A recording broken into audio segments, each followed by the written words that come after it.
Assalamualaikum warahmatullahi wabarakatuh. Selamat pagi dan salam sejahtera. Perkenalkan, nama saya Bagus Eko Prasetyo. Saya adalah dosen di Program Studi Teknik Sipil Fakultas Sains dan Teknologi Universitas 19 November Kolaka. Perkenankan, kali ini saya akan menjelaskan mata kuliah yang saya ampu, yaitu mata kuliah perkuatan tanah. Pada mata kuliah ini saya bawakan dengan menggunakan metode DIA atau Delivery, Interaction, and Assessment. Video ini dibuat dalam rangka pemenuhan persyaratan sertifikasi dosen pada tahun 2023, yaitu tentang pernyataan diri dosen tentang unjuk kerja Tridharma Perguruan Tinggi atau PDD UKT-PT, khususnya pada aspek pengajaran. Informasi dan deskripsi dari mata kuliah yang saya ampu atau mata kuliah perkuatan tanah ini adalah mata kuliah wajib pada semester 6 di Prodi Teknik Sipil Fakultas Sains dan Teknologi Universitas 19 November Kolaka. Untuk bobot dari mata kuliah ini yaitu 3 SKS teori selama 1 semester ke depan. Tujuan dari mata kuliah perkuatan tanah ini adalah membekali mahasiswa mengenai filosofi dan konsep desain perkuatan tanah, kemudian metode-metode perkuatan dan perbaikan tanah, serta analisis dan perhitungan terhadap permasalahan kestabilan tanah, serta dapat menentukan metode dan jenis perkuatan tanah yang cocok pada suatu kasus yang berhubungan dengan kestabilan tanah di lapangan. Capaian pembelajaran lulusan dari Prodi program studi adalah pertama, memahami prinsip-prinsip dasar teknik sipil serta sesuai standar atau kode yang berlaku untuk diaplikasikan dalam perencanaan dan perancangan konstruksi teknik sipil. Yang kedua adalah mampu menerapkan pemikiran logis, kritis, dan sistematis serta inovatif dalam konteks pengembangan atau implementasi ilmu teknik sipil. Yang ketiga adalah mampu mengidentifikasi semua aspek masalah bangunan teknik sipil berdasarkan data dan atau gambar dengan penguasaan prinsip-prinsip perancangan baik secara manual maupun menggunakan piranti lunak. Yang keempat, mampu merencanakan, merancang, dan menganalisis serta menyelesaikan masalah teknik sipil agar dapat menghasilkan rancangan desain yang aman dan efisien. Yang kelima, mampu mengambil keputusan yang tepat berdasarkan analisis informasi dan data serta dapat memberikan petunjuk dalam memilih berbagai alternatif solusi dalam bidang teknik sipil secara mandiri dan berkelompok. Dan untuk capaian pembelajaran mata kuliah perkuatan tanah adalah yang pertama, kemampuan dalam menjelaskan filosofi desain perkuatan tanah. Kemudian mahasiswa mampu dalam menentukan jenis perkuatan tanah yang cocok pada suatu kasus yang berhubungan dengan kestabilan tanah. Yang ketiga adalah kemampuan menjelaskan fenomena kegagalan struktur perkuatan tanah pada kasus-kasus geoteknik. Kemudian yang keempat adalah kemampuan dalam merencanakan dan menganalisa struktur perkuatan tanah yang stabil dan efisien. Untuk referensi yang saya gunakan, yang pertama adalah e-book dari Braja M. Das, yaitu tentang Introduction to Geotechnical Engineering. Kemudian Bergado dan Bala Subramaniam tentang Improvement Techniques of Soft Ground in Subsiding and Lowland Environment. Sistem pembelajaran dilangsungkan dalam bentuk perkuliahan secara sinkronus, yaitu dengan tatap muka secara langsung di kelas, dengan mengutamakan peran dan keaktifan mahasiswa dalam memahami studi kasus perkuatan tanah. Pembelajaran mata kuliah perkuatan tanah ini dilakukan selama 16 pekan. Dengan pekan ke-9 adalah UTS dan pekan ke-16 adalah UAS. Metode pembelajaran lebih banyak dilakukan dengan analisa studi kasus lapangan, dengan pemahaman konsep desain serta investigasi terhadap kegagalan struktur yang terjadi di lapangan.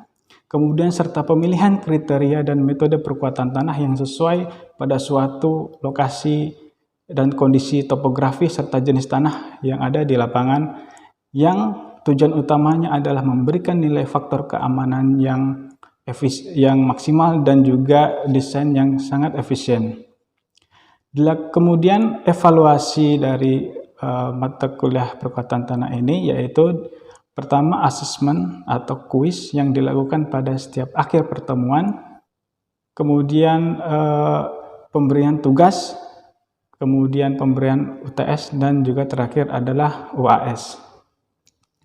Demikian yang bisa saya sampaikan terkait dengan mata kuliah saya ampu, yaitu mata kuliah perkuatan tanah pada program studi teknik sipil Fakultas Sains dan Teknologi Universitas 19 November Kolaka. Berikut ini adalah video pembelajaran terhadap mata kuliah tersebut. Baik, Assalamualaikum warahmatullahi wabarakatuh. Waalaikumsalam warahmatullahi wabarakatuh. Baik, kita lanjutkan pada pertemuan kedua ini mata kuliah perkuatan tanah atau soil reinforcement. Jadi sebelum kita membahas di mata kuliah perkuatan tanah ini, saya ingin review kemarin pertemuan pertama. Apa yang kita bahas? Ini saya lihat mencatat apa yang kita bahas kemarin di pertemuan pertama.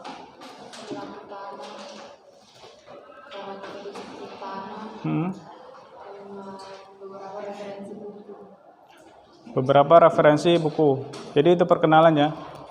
Jadi yang poin yang penting itu di pertemuan pertama kemarin itu adalah ketika kita membahas mekanika tanah, ketika kita membahas rekayasa fondasi, kita itu ingin tahu sebenarnya teori dan praktik pada ilmu tersebut itu nanti di dalam bentuknya seperti apa sih?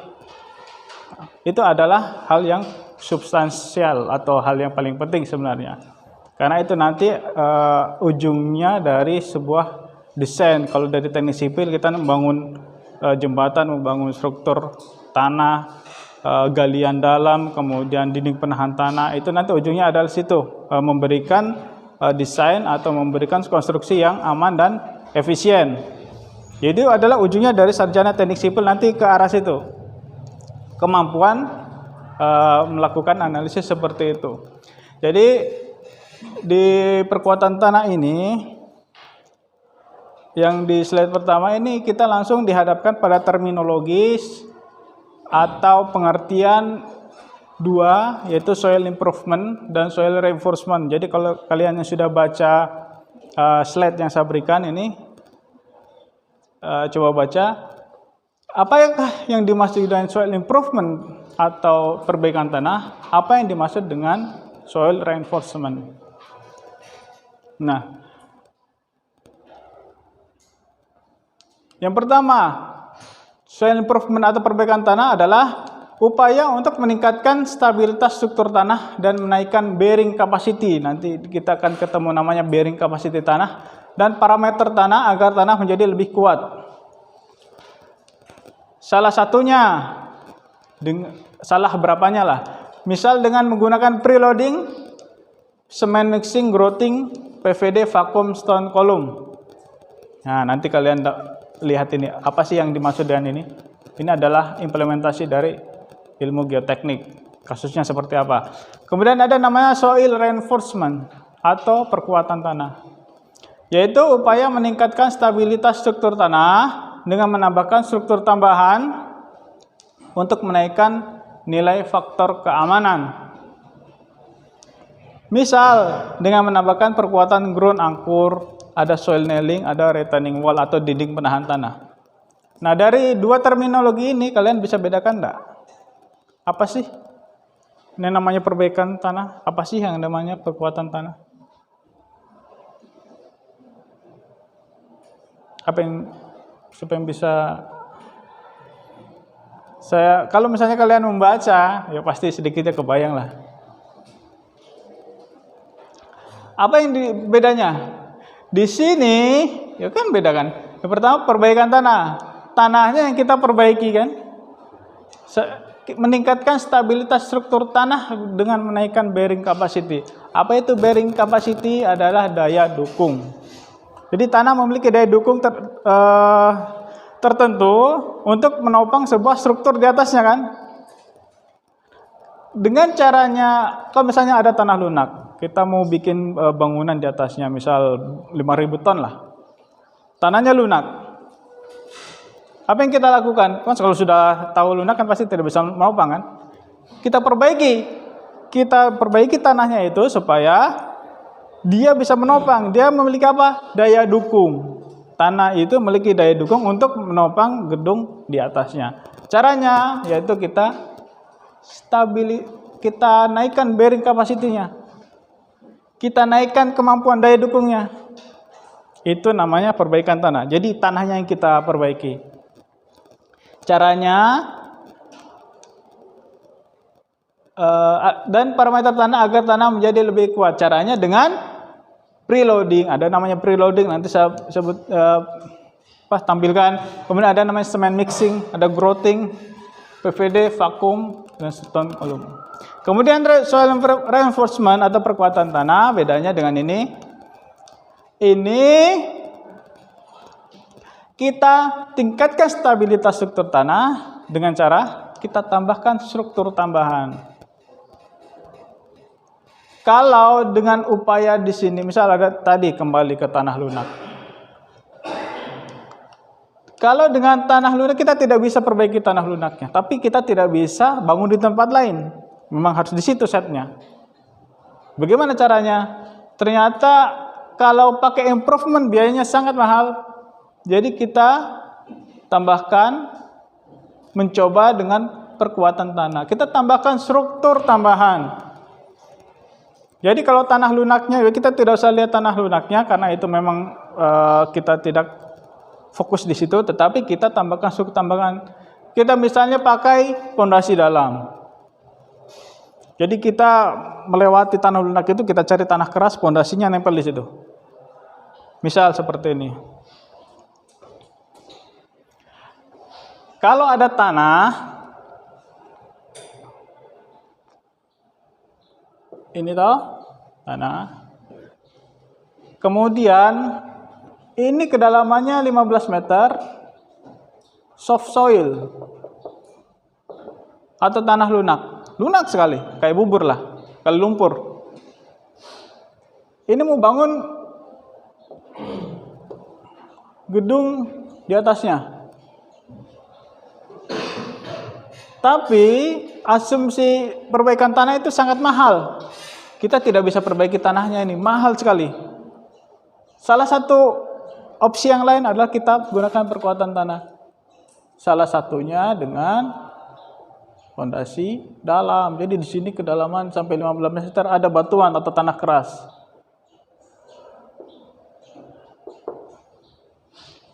Karena strukturnya sangat berat, jadi kalau tanahnya ini kalau dibangun di atas tanah ini nanti dia turun atau dia akan runtuh, kita bangun fondasi sampai ke dalam tanah keras.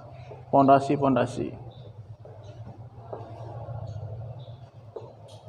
Nah, itu kita tambahkan struktur tambahan. Itu namanya perkuatan tanah.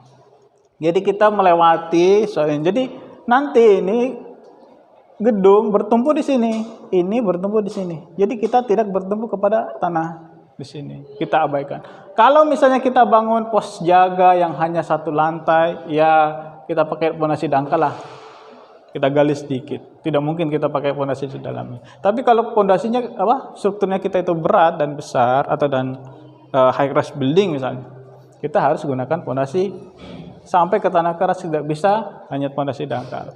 Itu terminologi di sini perkuatan tanah. Kemudian contoh lain, kita ada lereng, ini jalan. Jalannya. Kalian kalau misalnya ke Kendari kan sedang ada perbaikan jalan. Ini lereng. Kemudian kan dia kupas begini toh. Dia bikin jalan di sini toh. Dia kupas. Ini mungkin kemarin begini asalnya, dia kupas lagi. Dia kasih lebar. Nah.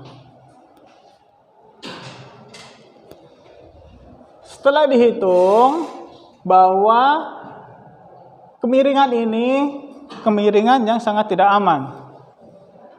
Oleh karena itu, maka harus diperkuat.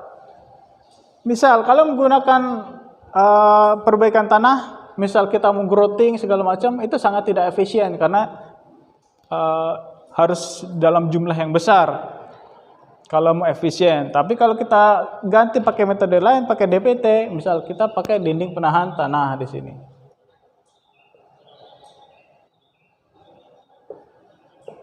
Nah, kemudian kita timbun di sini. Ini adalah dinding penahan tanah. Artinya kita tambahkan stabilitas lereng ini supaya tidak runtuh, ditambah dengan dinding penahan tanah di depannya. Nah, kalau kalian misalnya ke Kendari, kalian pasti lihat. Sekarang lagi dibikin. Sekarang mungkin masih tahap galian, tapi itu saya yakin akan diperkuat lagi. Misal di sini ditambahkan beton segala macam. Karena kalau hanya galian begitu kan tinggi sekali, sangat curam. Itu bisa memiliki potensi runtuh. Dan sudah ada waktu kemarin saya dari Kendari itu sudah ada yang sisi yang mengalami keruntuhan.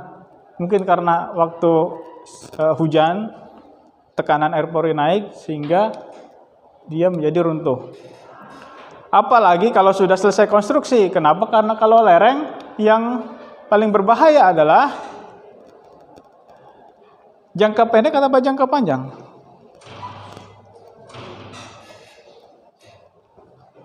Kalau lereng yang kondisi berbahaya, kalau nggak salah kita bahas minggu lalu ya, adalah jangka panjang. Karena suatu saat tekanan air bisa naik dan menyebabkan keruntuhan. Mungkin sudah selesai konstruksi, sudah bertahun-tahun, 2 tahun, 3 tahun, baru kejadian. Jadi seperti itu. Cara satunya kita tambahkan ini DPT. Ini masuk di dalam perkuatan tanah. Kenapa? Karena menggunakan struktur tambahan. Kita tidak perbaiki tanahnya ya, kita gali begitu, kita tambahkan struktur berikutnya. Jadi jelas ya sampai situ ya, perbaikan. Oke, silakan. Bagaimana contoh lapangan perbaikan tanah? Perumpamannya kayak mau membangun rumah di tanah yang berlumpur begitu. Bagaimana contoh lapangannya perbaikan tanah? Nah, ini kan nanti ada semen mixing ya, contohnya ya. Ada preloading, semen mixing, preloading, vakum. Nanti ada di slide berikutnya. Oke, sabar ya. Sekarang ada pertanyaan, kenapa tanah harus dilakukan improvement dan reinforcement? Kenapa itu butuh sih? Coba kalian lihat ini. Ini sebenarnya adalah pembangunan jalan, tetapi berubah menjadi sebuah kolam. Ini adalah sungai, jadi ini pembangunan jalan di tepi sungai. Jalan itu ada di sini nih tadinya. Ini rumah orang di sini, sudah rumah penduduk, jalan. Kemudian suatu saat, nah, ini dindingnya kan, dindingnya. Ini dindingnya dulu di sini. Tapi dia tergeser oleh air sampai dia runtuh. Akhirnya dia bengkok seperti ini. Nah, sehingga untuk melanjutkan ini jalan, dia bikin jembatan darurat dari kayu. Kenapa bisa? Coba saya sebagai owner misalnya. Ya kalau misalnya anggaran swasta, tapi kalau misalnya anggaran negara, misal kita punya dana APBN 100 miliar, kemudian ketika selesai konstruksi 1 tahun 2 tahun terjadi kegagalan struktur. Tentu itu kan ya waste of money kan. Dana yang terbuang dengan sia-sia. Kenapa? Karena seharusnya kita butuh perencanaan yang sangat matang, apalagi dengan kondisi seperti ini. Ini kan sangat rentan kalau misalnya kita bikin struktur itu berada di sebelah sungai, apalagi sungainya deras ini. Ini kejadian di Berau, Kalimantan Timur. Nah, kalau misalnya sudah seperti ini gimana? Ini sudah ada pekerjaan ini dinding penahan, ada sheet pile-nya, kemudian ada namanya deadman, ada jalannya, bahkan nanti di sini rumah penduduk juga sudah ke bawah. Nah, itu sangat berbahaya. Jadi kita sebagai seorang engineer teknik sipil, hal-hal seperti ini itu harus kita hindari. Kenapa? Yang pertama, menyebabkan kerugian, karena seharusnya dana itu ketika kita membangun dengan dana yang tersedia itu harusnya sudah bisa dimanfaatkan oleh masyarakat. Tetapi kita butuh anggaran lagi untuk perbaikan.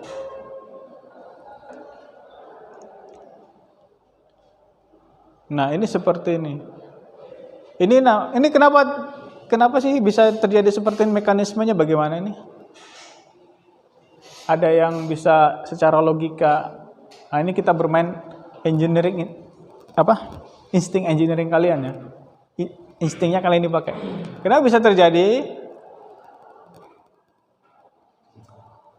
Ini ada namanya lateral load atau beban. Lateral itu bahasanya apa? Bahasa Inggris, bahasanya.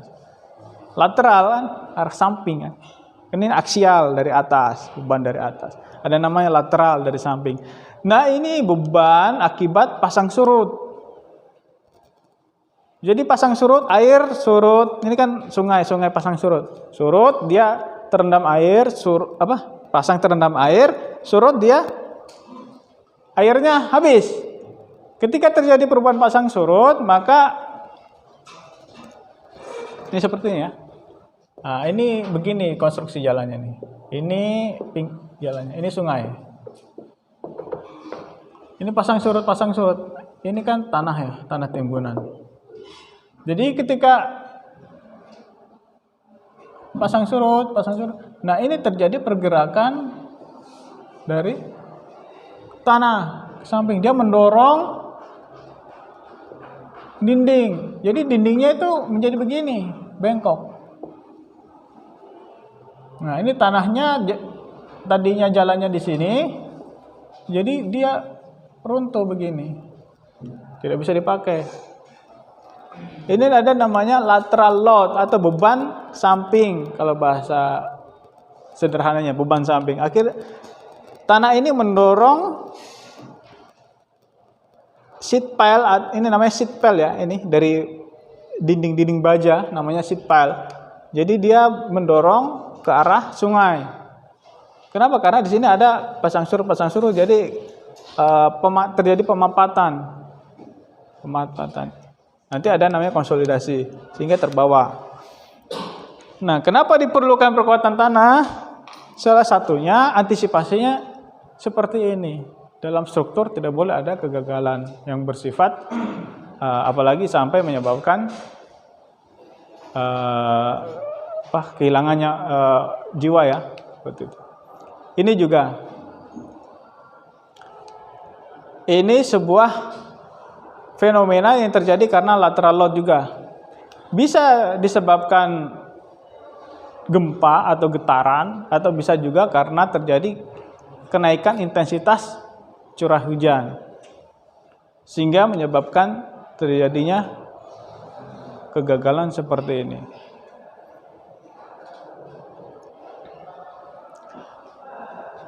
Ini kalau nggak salah di foto di ini ya, di New Zealand, kegagalan struktur jalan. Nah, sekarang kalau misalnya coba ada kendaraan di sini lewat, kemudian pas kegagalan struktur, itu kan sangat berbahaya kan. Nah, oleh karena itu, ini ilmu mekanika tanah, ilmu rekayasa fondasi digunakan untuk meminimalisir terjadinya hal seperti ini. Itu tujuannya. Kita tidak tahu ya, ketika kita mendesain, kita mungkin sudah teorinya sudah kita pakai, kemudian menggunakan kaidah-kaidah engineering yang umum digunakan, tapi bisa saja misal terjadi suatu keadaan yang tidak terduga, gempanya itu di luar ekspektasi besar beban kita, akhirnya terjadi seperti ini. Tetapi yang intinya kita itu harus sudah bisa meminimalisir dengan ilmu mekanika tanah dan rekayasa fondasi yang kita pelajari. Bagaimana sih mekanisme tanahnya, kemudian bagaimana bidang kelongsorannya seperti itu. Terus ini, kalian pernah dengar gempa Palu itu kalian masih SMA ya? SMA SMP? SMA. Gempa Palu ada namanya likuifaksi kan, pasti kalian dengar kan? Ada namanya likuifaksi. Likuifaksi di mana satu kecamatan atau satu kelurahan di Jono Oge itu terendam atau hilang dari peta karena masuk ke dalam bumi. Itu rata. Ini adalah fenomena likuifaksi. Ilmu teknik sipil harus bisa mengontrol juga fenomena tersebut. Setidaknya kita dapat memitigasi di situ lokasi rawan tidak. Misal kita bisa memitigasi di lokasi ini, kampus kita ini rawan tidak sih sebenarnya likuifaksi? Apakah kita bisa tahu? Bisa. Kita bisa tahu. Kemudian kita bisa cegah? Bisa. Tapi kalau sudah terjadi ya kita tidak bisa apa-apa lagi. Tapi setidaknya kita sudah tahu bagaimana lokasinya di situ rawan atau tidak, kemudian beban gempanya berapa, dan mitigasi atau pencegahannya berupa apa. Salah satu dengan perbaikan tanah tadi. Nah, apakah itu fenomena likuifaksi? Ada yang tahu? Likuifaksi adalah terjadi ketika ada getaran,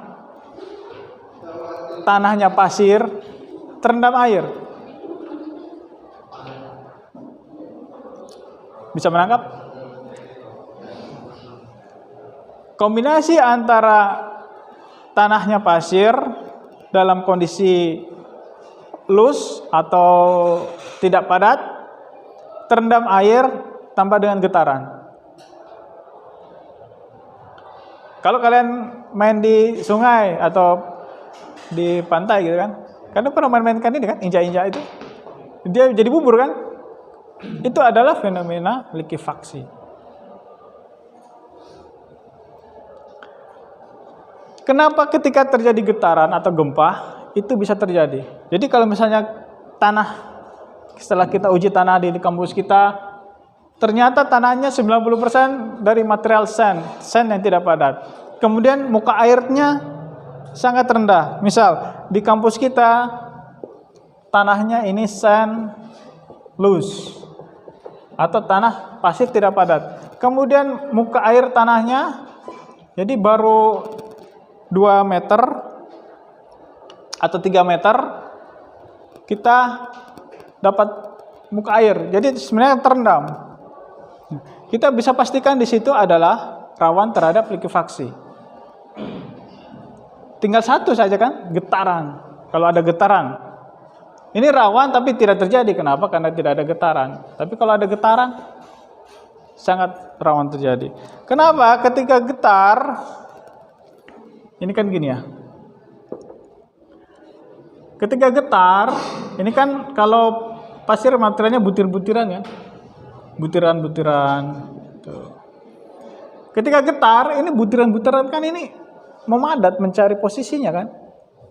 Jadi kalau misalnya begini, ini kondisi loose, ketika digetar, butiran itu bergerak mencari lokasi yang kosong.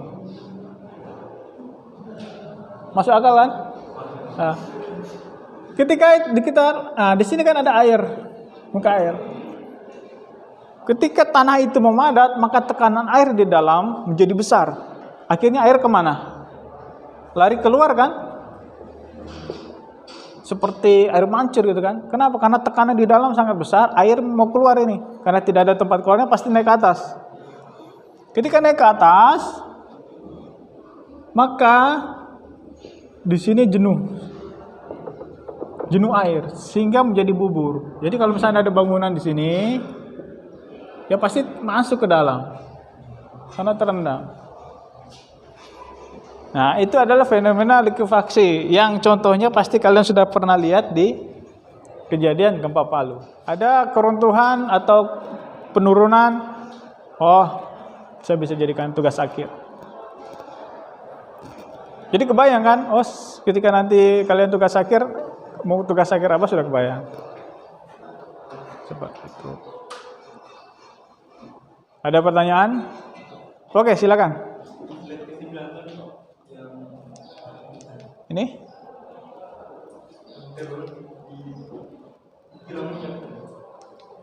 Kilang minyak. Nih. Kalau dibangun pondasinya kayak gitu karena tanahnya lembek, kenapa masih berpotensi tanahnya menurun?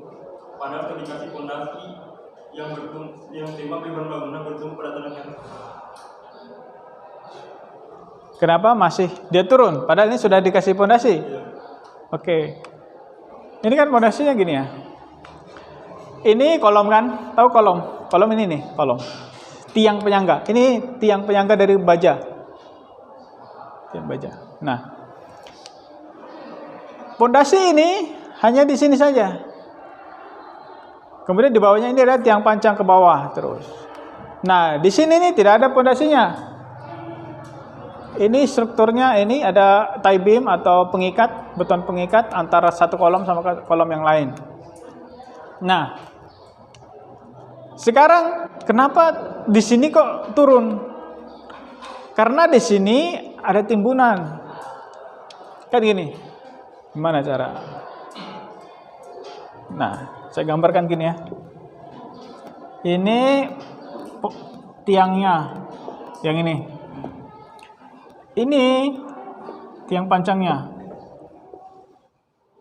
Sampai kedalaman tanah keras. Kalau sudah seperti ini kan tidak turun struktur ini. No, dia tidak akan turun. Sekarang kalau misalnya ini kan elevasinya dari 0 plus 1 atau plus 2 meter karena ada ketinggian ini. Kemudian kita karena di sini tidak ada struktur lain, ya kita timbun saja. Kan tidak ada struktur di atasnya karena strukturnya sudah bertumbuh di sini semua. Kan? Ya kita timbun aja lah supaya elevasinya kita samakan. Jadi supaya tidak orang naik ini tidak susah. Kita timbun 2 meter. Ternyata timbunan ini menyebabkan beban di bawahnya sehingga perlahan-lahan dia itu turun. Tetapi apa ini ikut turun? Tidak. Karena ini sudah ditumpuk oleh tanah keras. Nah, jadi pertanyaanmu tadi, kenapa ini turun sih? Ya karena di sini ada timbunan yang sifatnya bukan untuk struktural. Tapi kalau untuk struktural sudah dipasang di sini. Bahwa ini sudah ada pondasi. Jadi ketika terjadi penurunan ya di sini tidak ada lagi efeknya. Bangunan sudah aman.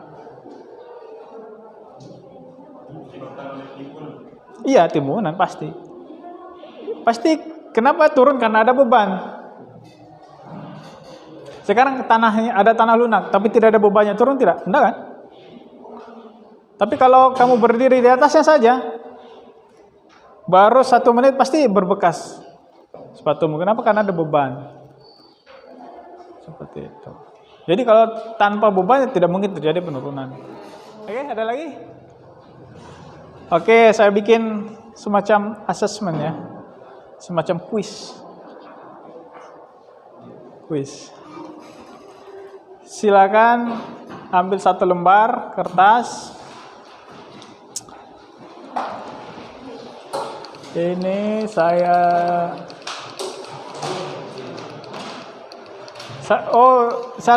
juga sambil absen juga.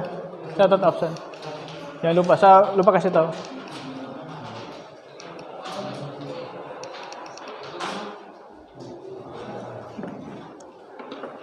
Tulis nama dan NIM dalam 1 lembar. Saya berikan waktu sampai 10 menit. Tolong berikan saya sebuah perbedaan antara perbaikan tanah dan perkuatan tanah. Perbaikan tanah, bedanya perbaikan tanah, kemudian contohnya, kemudian perkuatan tanah dan contohnya, kemudian kenapa itu penting dan apa efeknya kalau tidak mempengaruhi, kalau tidak apa menjadikan itu sebagai bahan desain. Kenapa harus kita tahu dan pengaruhnya apa kalau sampai terjadi kegagalan struktur?